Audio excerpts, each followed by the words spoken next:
Hey everybody, this is Dave Wood. I wanted to do a really brief message and of course give a huge shout out and appreciation for Donald Trump and everything that he's done for the United States of America. I know that this is a difficult time for many people. And actually, I think that probably the hardest time that anybody I know is going through right now is probably Donald Trump himself. You know, King Donald, you know, if you see this video, I just want to let you know that I appreciate you sincerely, that I think that you did the best job that anybody could do. And I think that this is probably going to be a very trying time for you. And I know that, you know, you're working with a legal team and everything like that, trying to get the votes sorted out and figure out whether the election was essentially scammed and whatnot. And ultimately, I think that you did a fantastic job. I really think that many people in America did not really appreciate you the way that you deserve over the last handful of years. So I want to tell you that I appreciate you and that I just think that you did a fantastic job. You're the favorite president that I've ever seen ever in my life. And, you know, I tell people all the time, you know, I've been in Colombia, I've been traveling, and it comes up. I listen to people, you know, when people tell me, you know, whether they like you or don't like you or whatever, you know, I listen to them, and then what happens is that I defend you, you know, and I say, well, yeah, that if you don't like those things, let me explain why he does those things, and let me explain the perspective. And, you know, the thing is, we're living in a very divided world. I want to make a video talking about a handful of things. One of the things I did, you know, this is, of course, message to you, Donald Trump, is that I know you watch my stuff. Is that, at least sometimes you watch it, is that I wanted to talk about some things that I believe that were strategic errors in the campaign. Some of it I actually tried to tell you about, but since I went out of America, I've actually been blocked from sending the White House messages. I don't know if this is true for everybody that's not in America, but like basically I used to send a little background information for everybody watching this video. I used to send Donald Trump a really hilarious message to the White House, like, I don't know, once a week or something like that, and then sometimes every 2 weeks or something like that. And then in January, I was like so discouraged with everything, and I was just like, screw this, and I just left America for a while. And I needed a break. It was very good for me. I needed to reorient my energy and everything like that. And then when I left America, though, I could no longer send the White House messages. So I've actually done, I don't know if you see this video, but I actually have tried to send you messages about several of these things, and I've written you long messages and emails about it, and I'm blocked on the White House webpage from sending it, so I figured maybe you didn't want the information. But I think this is useful, okay? At least there's some strategic errors that I think that have been made over the last handful of years, and more recently. And I want to tell you what I think they are, and I'm just going to talk actually about a couple of strategic errors that I think were made. Number one is the handling of the press. Essentially, there's a thing that you're great at, you're fantastic at, your campaign has been great at, with creating this us versus them. One of the things you highlighted, of course, in your campaign, and really over the last handful of years, is how dishonest the press is a great majority of the time. And this is just true. And maybe the framing of it isn't always accurate, but really the press is very free, and it almost seems like the press is more free than responsible. And this is just my opinion of it. I think that things have been trying to clean up and make the information more honest, but really the press is always one-sided. And when they decide they like somebody or don't like somebody, they just ruin or make that person. That's what the press does. And so the press was really brutal to you, but you also created an enemy out of the press. So for example, always creating this us versus them against the press had the effect of rallying people in a way where they were standing up to dishonest media, but also what it did was it made the media flip on you even more than they were already flipped on you. And so the media already, you know, they didn't like you 4 years ago, which is actually this video. One of the reasons I liked you, Mr. Trump, and I've liked you all this time, is because the media doesn't. You know what I mean? I just think that just makes me like you 100 times more because the media doesn't like you. I like you more. That's actually how I am, because I don't trust the media at all. I never have ever in my life trusted the media because I just see that it's so one-sided on all the sides. I think Fox is one-sided. I think CNN's one-sided. I think it's all like this much of the information and this much of the bullshit is what I think about the media. So I agree with you on this, but you also created this animosity towards the press where it's almost like the people that could have been your greatest proponents turned into your greatest enemies because the name calling and things like this over a period of time where, you know, you're saying that, you know, you're always calling them evil, thieving liars, which I want to be fair, they are.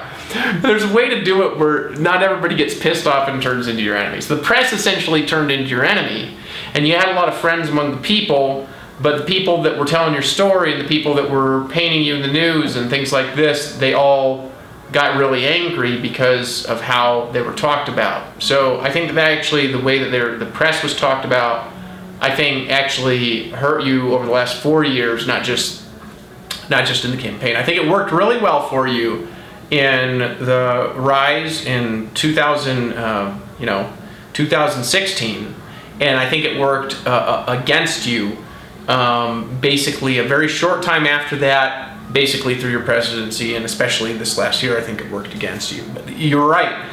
So that's the thing. I don't want to criticize you too much. So I think it was actually a strategic error to not reframe that and to somehow make the press your allies in more locations.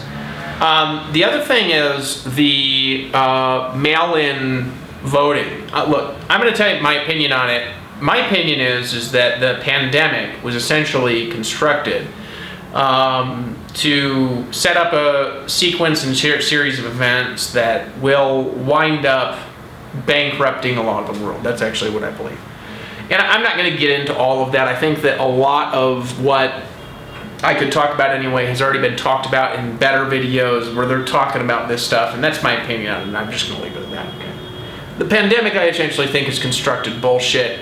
That basically one of the targets was, of course, the Trump administration, and you know, making sure that people are scared, so because of the fear they can be presented with a solution, and that solution leads to furthering the agenda, you know, and that agenda, obviously we got Agenda 21 with the United Nations, we've got the communist agenda, the socialist agenda, all this stuff essentially forcing people to do what the desires of a few want, scaring people to where people will do anything because they just want things to return back to normal. So that was really used well. The pandemic was very used well. It was used against you. The economy was prospering. That was your biggest calling card. You were on track to just smash everything in the re-elections. And then, of course, everybody's blaming you for the pandemic like you caused it, which is bullshit because you actually didn't cause it. I know that, and anybody that thinks knows that. But this has been used against you in the media, and of course your relationship with the media isn't helped. The thing is, though, that really I think hurt was the mail-in voting stance in the last bit, because you've been worried about, for example, election fraud, okay?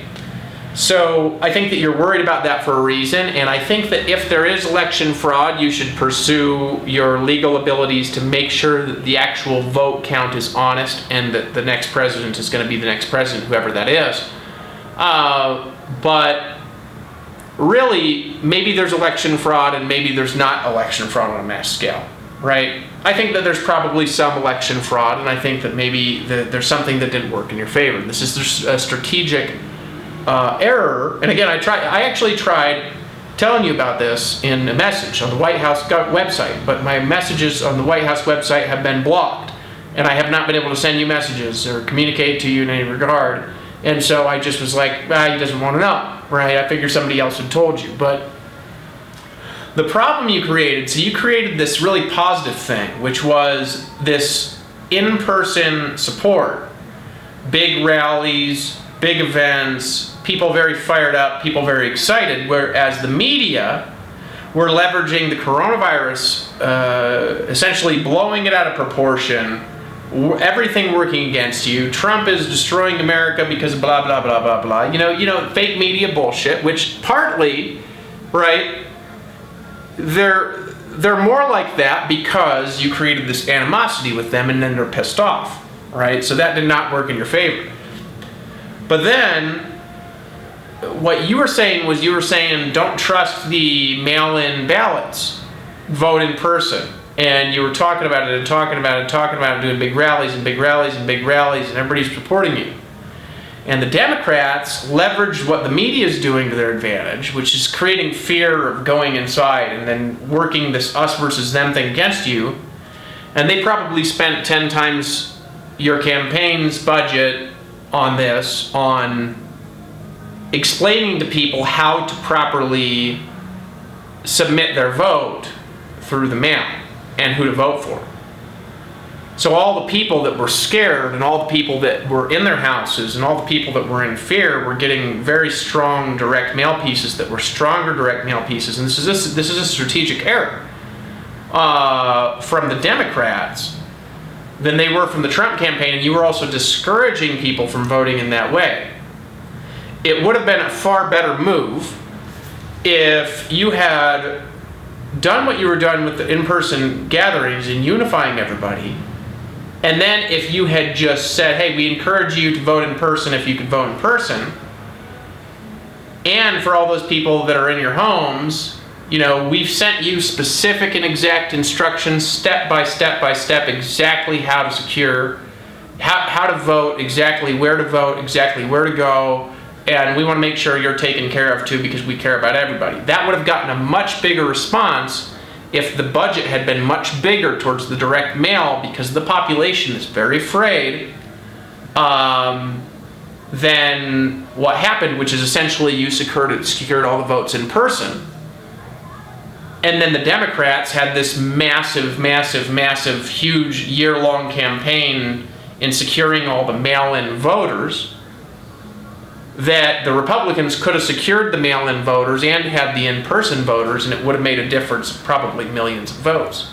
The other thing I think is worthy to mention, and this is a message to other people out there, is I don't think actually that, I like the Libertarian Party and everything like that, but I really don't think the Libertarian for President Party is doing anything but taking votes away from another presidential candidate, unfortunately. In the presidential campaign, I was looking at it, we had Joe Jorgensen or whatever for the Libertarian Party, and I love the Libertarian Party and I love what they stand for, but I think that also works against the Republicans, because the Libertarians really, they're their own party, that then what they end up doing is, rather than having a president that would be more conservative than the Democrats, instead we have millions of votes going to Joe Jorgensen, who can't win the election. It's impossible. The way the American system currently is, at least in this cycle of things, that would have been impossible for Joe Jorgensen to win. People don't even pay any attention, right?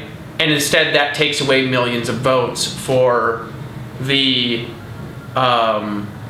Republican candidacy, which the Republican candidacy is actually much more conservative than the Democrats and probably would get the majority of the votes if that party somehow worked together with the conservatives. So I actually don't think the Libertarian Party, which has far more people in it than the Green Party, I actually don't think that, I think they're helping in local elections, they need to be heard and everything like that, but actually for national elections and stuff, I think they just take votes away. So I think the Libertarian Party also, if there was a way to work together with the Libertarian Party and to say, hey, we want to represent your party and get your people voting for our campaign, right? What can we do to secure those votes, and what can we change the policies, and somehow bring together the Libertarians with the Republicans, because in many ways they're very similar. So those are basically the things that I think were strategic errors. I think the handling the press, I don't think worked in your favor. I think the other thing is that there's something that was created here. Now, I know how you must be feeling, Mr. Trump. You just basically stop doing what you do in your life, where you're making far more money than you ever were making by being the president for 4 years to give back to the people with no pay, right? And just took grief for 4 years straight doing what you think is right. You supported Israel, it was the right thing to do. You helped slow down abortions. You helped reduce business regulations. You started, the wall is beginning to be built that you promised. Delivering on promises and delivering on promises and delivering promises and delivering on promises. And basically the American people, a good majority of them, just fought you tooth and nail every step of the way and reviled against you and said negative things about you and turned into your enemies and all this stuff, and it's got to be just heart-wrenching. I mean, I would have a hard time going through something like that, because I know what it's like to really serve a group of people, and then to have people that you love and people that you did not, you gave your entire life for, turn against you and be your enemies when you literally gave your life for them. I know what that's like, because I've been hurt by that more than anybody I know.